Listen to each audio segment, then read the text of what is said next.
dan perkasa, megah dan berjaya. Yesus Tuhan, Yesus Tuhan, tempat perlindungan, gunung pertahanan.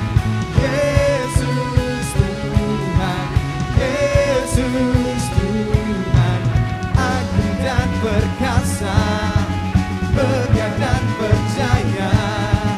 Yesus Tuhan, Yesus Tuhan, tempat perlindungan, gunung pertahanan. Katakan Yesus, Yesus Tuhan, Yesus Tuhan, sorak nyatakan Yesus kaulah Tuhan, Kau Raja pemenang.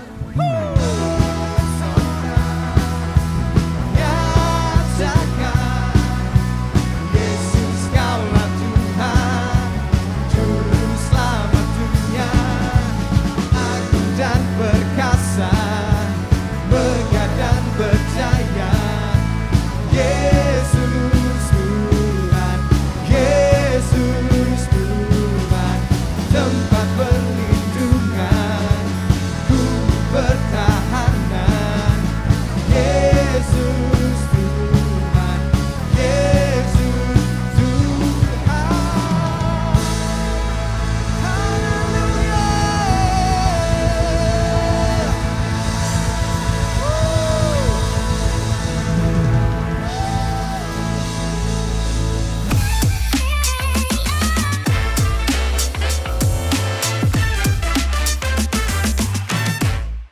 Hello students, welcome back to Radiance Online Service.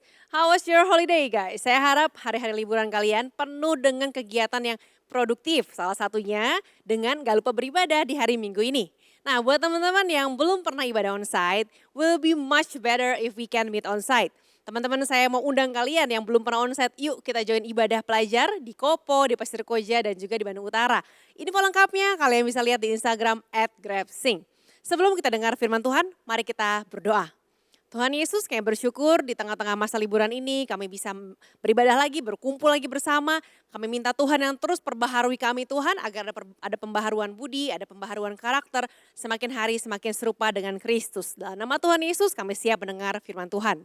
Teman-teman gimana liburan kalian so far? Udah ngapain aja? Ada bucket list apa aja nih teman-teman buat selama liburan ini? Di liburan ini pasti banyak activity yang bisa kalian lakukan. Salah satunya adalah olahraga. Di depan saya ini udah ada barbel-barbel nih guys. Coba bilang ke diri sendiri, ayo olahraga. Nah ngomongin olahraga, pernah gak sih kalian ngelihat orang yang sering workout, sering nge-gym, atau melihat konten-konten tentang workout? Nah teman-teman ini saya coba angkat, wah ini barbel cuman 2 kilo ya teman-teman ya. Dan di sebelahnya ada yang 5 kilo, ada yang 8 kilo. Teman-teman, waktu kita angkat barbel ini akan melatih otot yang berbeda-beda. Kalau angkatnya ke depan gini, ototnya bagian atas. Kalau saya angkatnya ke atas begini, ototnya bagian mana lagi nih? Beda lagi ya. Dan kalau dari bawah diangkat ke atas seperti ini, beda lagi. Otot yang akan terlatih. Nah teman-teman, saya dengar-dengar dari teman-teman yang sering nge-gym, katanya dalam proses gym itu tidak selalu nyaman dan enak. Ada kalanya otot akan terasa sakit karena otot tersebut dipakai teman-teman. Dipakai sampai ke titik maksimal dan akhirnya otot tersebut sobek. Tapi itu make sense banget karena tadi saya baru angkat beberapa kali aja udah pegel ya. Gimana kalau dilanjutkan sampai 30 menit dan seterusnya. Tapi teman-teman, waktu otot yang dipakai maksimal dan dia sobek, otot itu akan pulih dan ketika dia pulih, ada makanan yang sehat, otot tersebut akan jadi lebih kuat. Istilahnya disebutnya DOMS atau DOMS, Delayed Onset Muscle Soreness. Si DOMS ini kalau sakit ototnya itu adalah pertanda baik katanya. Kalau dibilang, aduh abis nge-gym nih tangan gue sakit, oh itu tandanya nanti akan jadi makin gede nih ototnya ya. Nah ternyata workout itu gak hanya buat tubuh jasmani kita. Ternyata ada barbel-barbel rohani juga loh teman-teman. Kerohanian kita pun perlu dilatih agar otot rohani kita semakin kuat. Nah, gimana ya maksudnya? Teman-teman, firman Tuhan mengatakan di 1 Timotius 4 ayat 6 sampai 8, kita sama-sama baca. Dikatakan ayat ke-6, dengan selalu mengingatkan hal-hal itu kepada saudara-saudara kita, engkau akan menjadi seorang pelayan Kristus yang baik, terdidik dalam pokok-pokok iman dan dalam ajaran sehat yang telah kau ikuti selama ini.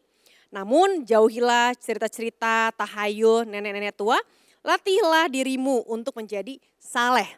Paulus mengatakan pada Timotius, untuk latihan rohani, latihlah dirimu katanya untuk menjadi saleh, latihlah dirimu untuk beribadah, dilatih, kerohanian itu harus dilatih. Yaitu dengan cara terus mengikuti, terus mempraktekkan ajaran-ajaran sehat yang sudah pernah diajarkan oleh Paulus kepada si Timotius. Paulus ngingetin, ayo Timotius lakukan ya apa yang sudah diajarkan. Jangan cuma masuk kuping kiri, keluar kuping kanan. Waktu kamu melakukannya kan susah nih. Kalau praktek itu kan sulit ya. Itu sama seperti sedang melatih otot rohani. Sama seperti dia sedang mengangkat barbel secara rohani. Akhirnya ototnya akan semakin kuat. Lalu di ayat 8 dikatakan begini. Latihan jasmani terbatas gunanya, tetapi kesalehan itu berguna dalam segala hal karena mengandung janji, baik untuk hidup ini maupun untuk hidup yang akan datang. Latihan rohani atau ibadah atau berbuat hal yang baik sesuai firman Tuhan itu mengandung janji teman-teman. Ada janji Tuhan di situ, ada jaminan Tuhan di situ, ada jaminan buat hidup kita di masa sekarang dan juga di masa yang akan datang. Semua pasti pengen tahu dong, aduh nanti aku di masa depan bakal kerja apa, bakal usaha apa, bakal jadian sama siapa, bakal nikah sama siapa. Teman-teman, waktu kita mempraktekkan segala hal yang kita pernah diajarkan oleh Tuhan dalam firman Tuhan, maka ada janji dalam setiap ketaatan kita. Tuhan berjanji masa depan kamu terjamin. Tuhan berjanji bahwa hidup kamu akan dalam keadaan yang aman. Jadi bagaimana ya maksudnya latihan rohani? Aku pengen dong dapetin janji itu, aku pengen dong hidup dalam janji Tuhan. Latihan rohaninya kayak apa? Teman-teman, setiap orang yang sudah terima Tuhan Yesus sebagai Tuhan dan Juru Selamat, dia sudah berpindah dari kerajaan kegelapan kepada kerajaan terang. Dia sudah dilepaskan dari kerajaan kegelapan dan dari segala belenggu dosa masa lalu berpindah ke dalam kerajaan terang, yaitu yang penuh dengan kasih karunia Tuhan. Waktu kita menerima Yesus sebagai Tuhan, sebagai Juru Selamat kita, secara otomatis nih kita punya membership kerajaan Allah yang membuat kita punya akses langsung kepada Tuhan Yesus. Kalau kamu pergi ke gym, gak punya membership, gak bisa masuk dong ya, harus daftar dulu. Nah, kalau kita sudah menerima Tuhan Yesus sebagai Tuhan dan Juru Selamat, kita punya akses langsung kepada Tuhan.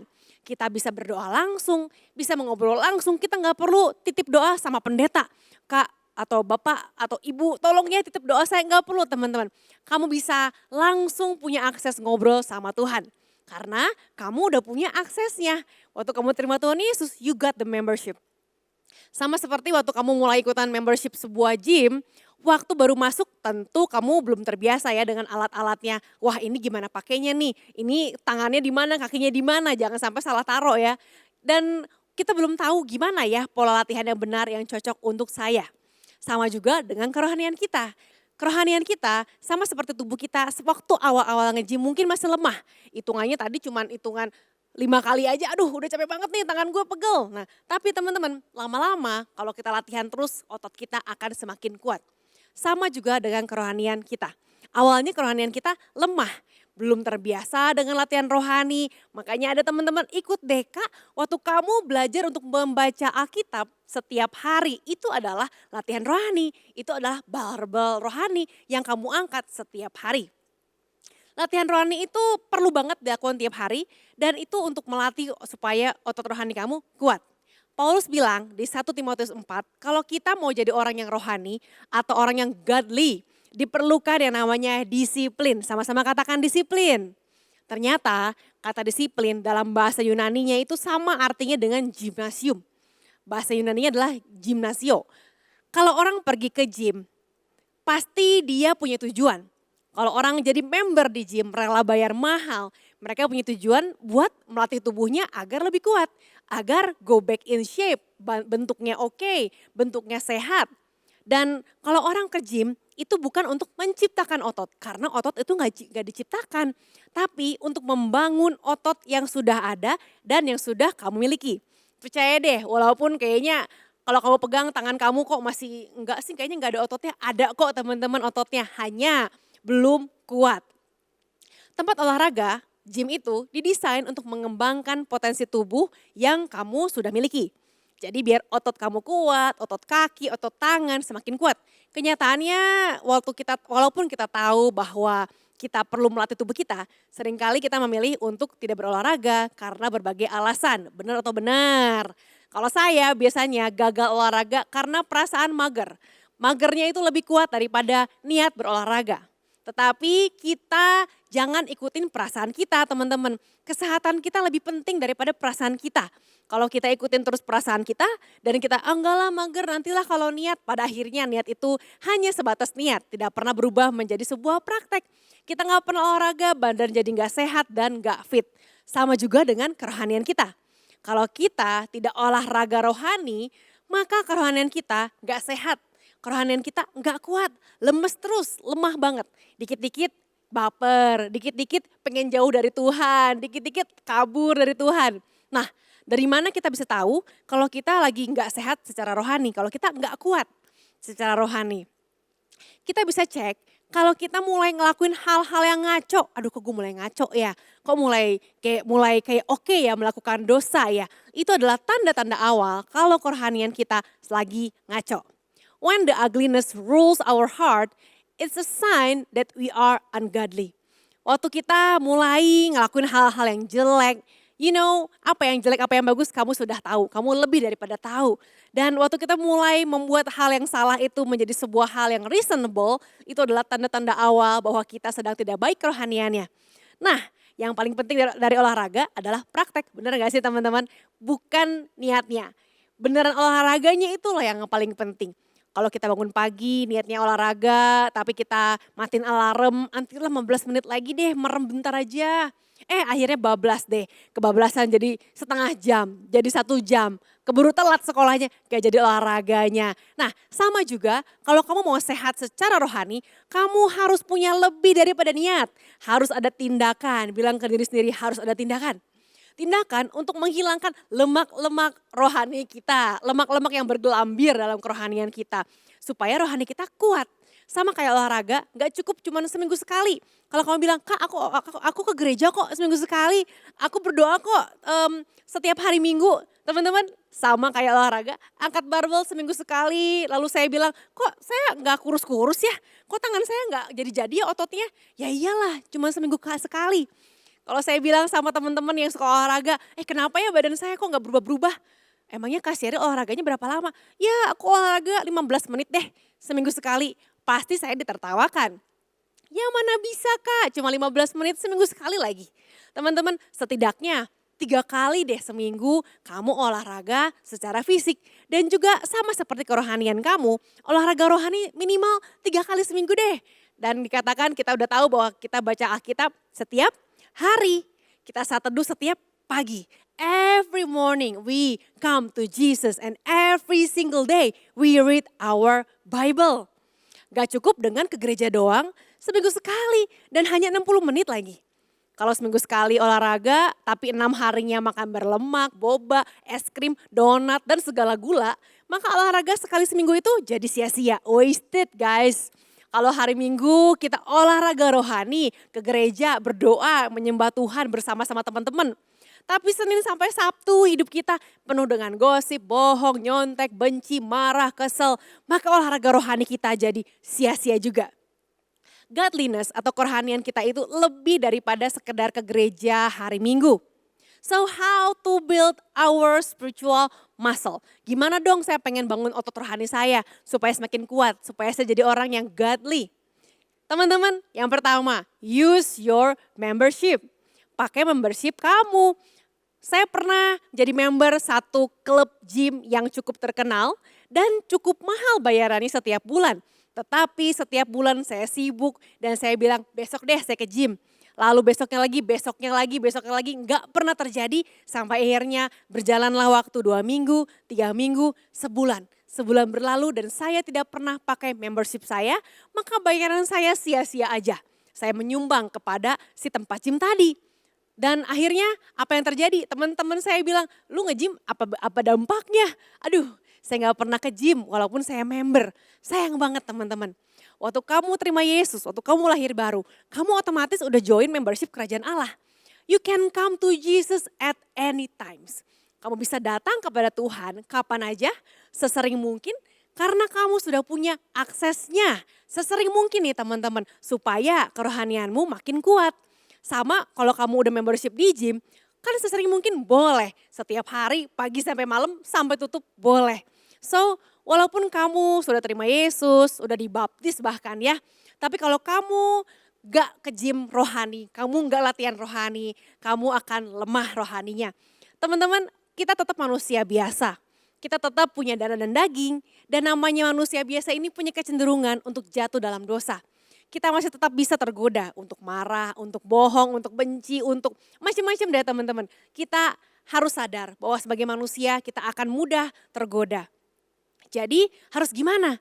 Kamu harus perkuat kerohanian kita dengan olahraga rohani sesering mungkin. Baca Alkitab tiap hari, satu teduh tiap pagi, nyembah Tuhan sesering mungkin, ngobrol sama Tuhan at any time, tulis jurnal, apa pesan Tuhan buat kamu. Jangan pikir, pasti inget lah. Teman-teman otak kita ini terbatas, so write down what God spoke to you. Alasan dari banyak orang Kristen termasuk kita jatuh bangun dalam dosa, tapi kan saya udah lulus nih kelas 6 SD. Tapi kan saya udah kelas 12 nih, saya udah ikut pelajaran agama dari SD sampai lulus SMA. Teman-teman, pelajaran agama bukan hal yang rohani. Pelajaran agama adalah pelajaran. Kerohanian adalah sesuatu yang kamu latih sendiri, teman-teman. Jadi kalau alasan orang jatuh bangun dalam dosa adalah karena kerohaniannya gak kuat. Dia lemah, makanya sering jatuh. Sama deh kalau badan kita gak kuat, lagi lemes, lagi pusing. Kalau ada yang dorong dikit, kedorong sedikit, pasti kita akan gampang hilang keseimbangan dan kita jatuh lalu terluka teman-teman. Dan butuh waktu untuk pemulihan. Olahraga rohani itu sangat penting. Lebih penting daripada olahraga fisik. Tapi dua-duanya harus dilakuin ya guys ya. Jangan sampai aku sih olahraga rohani aja. Gak perlu olahraga badan. Gak bisa teman-teman. Dua-duanya dilakukan. Tapi prioritinya adalah olahraga rohani dulu. Setelah itu olahraga fisik. Dua-duanya harus. Cuman jangan sampai prioritinya kebalik. Setiap hari ke gym tapi gak pernah berdoa. Jangan sampai ya teman-teman. Kenapa olahraga rohani lebih penting? Firman Tuhan mengatakan bahwa latihan jasmani terbatas gunanya. Latihan jasmani akan menguntungkan tubuh kamu saja. Tetapi ibadah, tetapi kesalehanmu, tetapi latihan rohanimu berguna untuk sampai kekekalan. Jadi yang pertama tadi, use your membership. Datang sama Tuhan sesering mungkin, latih kerohanianmu sesering mungkin supaya otot rohani kamu kuat. Yang kedua, ini nih yang sering banget membuat kita jadi berhasil atau gagal. Find your workout partner. Kalau kamu punya partner yang sama-sama punya niat yang sama, pasti kamu akan jadi semangat teman-teman. Waktu kamu punya partner yang sama-sama bilang, lah lu mager, iya sama gue juga mager, ya udah yuk gak usah. Ya udah gak jadi dua-duanya ya teman-teman. Gak jadi deh sekelompok, gak jadi olahraga semuanya. Find your workout partner. Bilang ke diri sendiri, iya ya. Kalau kamu udah punya kelompok yang sama-sama pengen sehat nih, coba ngomong di chat, guys ayo kita tetapin yuk tujuan kita di akhir Juni ini untuk semakin kuat secara rohani. Nah teman-teman, kalau kamu ke gereja buat ngapain? Buat dapat apa? Ada yang bilang buat dapat berkat kak. Teman-teman gak salah sih buat dapat berkat, tapi itu bukan tujuan yang utama. Berkat memang betul kita perlu berkat Tuhan, tapi berkat adalah hal yang pasti Tuhan kasih buat anak-anaknya. Anak Tuhan dapat berkat Tuhan wajar dong, sudah pasti. So kalau kamu ke gereja bukan hanya menanti berkat, karena berkat adalah hal yang pasti akan kamu terima. Tapi carilah teman-teman rohani yang sama-sama mau workout rohani bareng. Jangan yang mau mager-mager bareng ya teman-teman. Cari orang yang sama-sama mau bertumbuh bareng dalam Tuhan. Yang mau komitmen, yuk kita bareng-bareng dalam kelompok kita baca Alkitab tiap hari. Yuk kalau udah baca kamu ini ya sharing ya, giliran ya tiap hari ya supaya ketahuan. Dan kalau ada yang gak sharing, udah baca belum? Ayo take your time, ayo ambil 10 menit aja buat baca firman. Percayalah teman-teman, satu pasal firman Tuhan itu nggak sampai 10 menit loh bacanya. Masa sih teman-teman kita nggak bisa kasih waktu? Pasti bisa. Bilang ke diri sendiri, pasti bisa kasih waktu buat Tuhan. Cari teman-teman yang mau bahas firman bareng, mau denger nasihat, dan mau memberi nasihat yang rohani, yang sesuai dengan firman Tuhan. Komunitas yang sehat secara rohani akan membuat kamu juga makin semangat buat cari Tuhan, dan kamu tanpa kamu sadari akan bertumbuh secara rohani. Selain punya komunitas rohani, cari juga mentor. Mentor rohani adalah orang yang terbukti ya teman-teman ya, bukan kata orang, tapi terbukti dan ada buah-buah rohani yang kamu lihat, dia lebih dewasa rohani dari kamu dan bersedia untuk speak the truth with love to you. Jangan cari orang yang cuman bikin kamu nyaman, jangan terjebak dalam comfort zone. Hanya dengan orang yang memaklumi kamu, oh kamu jatuh lagi dalam dosa, it's okay, namanya manusia, wajar. Enggak teman-teman. Cari orang yang nge-challenge kamu untuk bertumbuh, nge-challenge kamu untuk semakin hari semakin kuat secara rohani. Kalau kamu cari zona nyaman, kamu gak akan pernah bertumbuh. Jadi carilah orang yang akan membuat kamu bertumbuh dan orang yang pengen supaya kamu makin hari menjadi orang yang semakin kuat. Sekalipun kamu akan mengalami DOMS tadi teman-teman. Mengalami sakit otot dulu karena ototnya mengalami beban yang berat. Akhirnya tenang aja, otot rohani kamu akan semakin kuat. Mungkin kamu sakit dulu nih karena kena teguran, karena kena pengarahan. It's okay. Pada akhirnya kamu akan menjadi lebih kuat secara rohani. Bersyukurlah kalau ada orang-orang yang membawa kamu ke jalan yang benar, yang menegur kamu ketika kamu salah, yang memuji kamu, menguatkan kamu ketika kamu maju satu langkah demi satu langkah. Saya mau tantang kamu teman-teman. Yang pertama, mau nggak pakai membership rohani kamu? Mau nggak datang sama Tuhan sesering mungkin supaya kamu bertumbuh? Dan yang kedua, apakah kamu mau untuk mendapatkan komunitas rohani yang sehat? Kalau kamu mau yang pertama untuk mengaktifkan, untuk rajin berolahraga rohani dan pengen dapat komunitas rohani, sama-sama kita berdoa dan minta sama Tuhan. Let's pray. Tuhan Yesus, kami bersyukur karena Engkau Allah yang hidup, Engkau Allah yang selalu ingin agar kami semakin hari semakin serupa dengan Engkau. Hari Tuhan kami datang, kami mau Tuhan untuk melatih otot rohani kami sehingga semakin hari kami semakin kuat, semakin hari kami semakin mampu untuk menghadapi segala tantangan dalam kehidupan kami. Ketika badai datang, ketika problem dalam relationship datang, ketika problem dalam pendidikan, dalam keluarga datang, kami mampu menghadapinya bukan karena ada kemudahan, tetapi karena ada kekuatan dari Tuhan dan ada penyertaan Tuhan. Dan hari ini Tuhan kami berkomitmen untuk mau datang sama Tuhan sesering mungkin. Melatih otot rohani kami sesering mungkin. Dan kami juga berdoa Tuhan, hari ini Tuhan kami meminta untuk setiap teman-teman yang rindu punya komunitas yang sehat, rindu punya teman-teman yang sama-sama mau dekat sama Tuhan. Tuhan pertemukanlah mereka, ada divine appointment, ada divine group appointment. Mereka bertemu dengan komunitas mereka bertemu dengan orang-orang yang sama-sama punya hati yang ingin dekat dengan Tuhan, yang sama-sama mau bertumbuh. Biar tangan Tuhan yang mendekatkan setiap orang-orang yang saling membutuhkan ini Tuhan. Because you put the lonely in the family. Terima kasih Tuhan atas anugerah-Mu, kami siap untuk semakin hari semakin kuat sehingga kerohanian kami pun mampu untuk membawa kami semakin serupa dengan Kristus. Saat ini jemaat Allah, terimalah berkat Allah dalam nama Bapa, Putra dan Roh Kudus. Biar berkat Allah yang menjadikan kau berhasil dan berkat Allah yang memampukan engkau untuk melakukan hal-hal sesuai dengan kehendak Allah. Dalam nama Tuhan Yesus kami berdoa, semua yang sudah terima berkat Allah sama-sama katakan amin. Teman-teman, kalau kalian perlu untuk share lebih lanjut, kamu bisa scan QR code di bawah ini. Ada para counselor yang siap untuk mendoakan kalian. So happy weekend, God bless you.